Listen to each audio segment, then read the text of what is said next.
Je m'appelle Mariam Diabaté, et si vous lisez mon nom aujourd'hui dans les revues économiques, ne vous y trompez pas.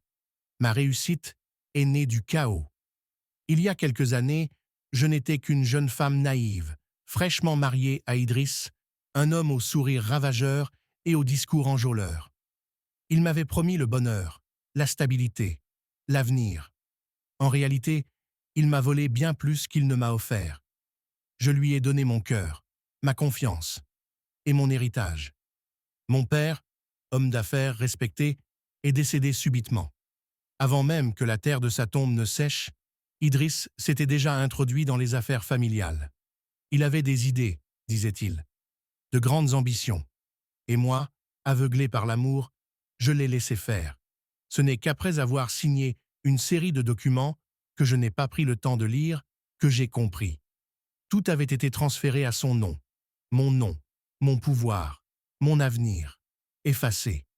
Il m'a laissé avec un appartement vide, une réputation ternie et un divorce humiliant. Mais c'est dans cette obscurité que j'ai trouvé ma lumière. J'ai quitté la ville, je suis retourné chez ma tante à Ségou, loin du tumulte. Pendant des mois, j'ai lu, j'ai appris. J'ai repris mes études en ligne, la nuit. J'ai suivi des formations, des séminaires, tout ce qui pouvait m'armer. J'ai commencé petit. Une boutique de vêtements à Bamako. Juste moi, quelques pièces simples et une volonté de faire. J'ai misé sur la qualité, l'authenticité. En un an, j'ai ouvert 2 autres points de vente. Les gens disaient « Qui est cette Mariam Diabaté ?» Et moi, je souriais en silence.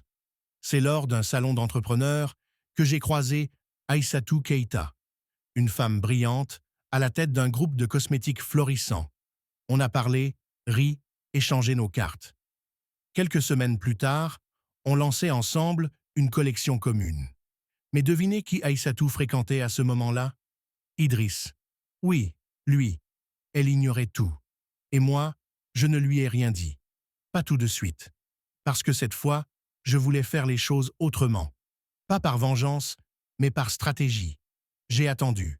J'ai observé. Et j'ai grandi. Notre projet commun a cartonné. On a été invités à des panels, des galas.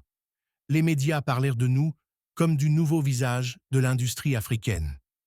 Idriss a commencé à se méfier. Il a tenté de me recontacter, mais je l'ai ignoré. Et puis un jour, lors d'un grand événement à Dakar, je suis monté sur scène, devant des centaines de personnes. Je parlais de résilience, de trahison, de renaissance. Mon histoire, mon combat. Et je l'ai regardé droit dans les yeux dans le public quand j'ai dit « Ceux qui tentent de vous éteindre ne savent pas que vous êtes une étincelle. » Aïssatou a compris ce soir-là. Elle a quitté Idriss. Elle m'a remercié en pleurant. Idriss, lui, a tout perdu. Et moi, j'ai tout reconstruit. Pas avec haine, mais avec dignité. Aujourd'hui, je dirige un groupe de 5 entreprises, je forme des jeunes femmes à l'entrepreneuriat et je finance des projets pour les victimes de violences économiques. Et parfois, je repense à cette femme que j'étais, celle qui croyait que l'amour suffisait. Je ne la méprise pas, je l'honore, car sans elle, je ne serais pas celle que je suis devenue.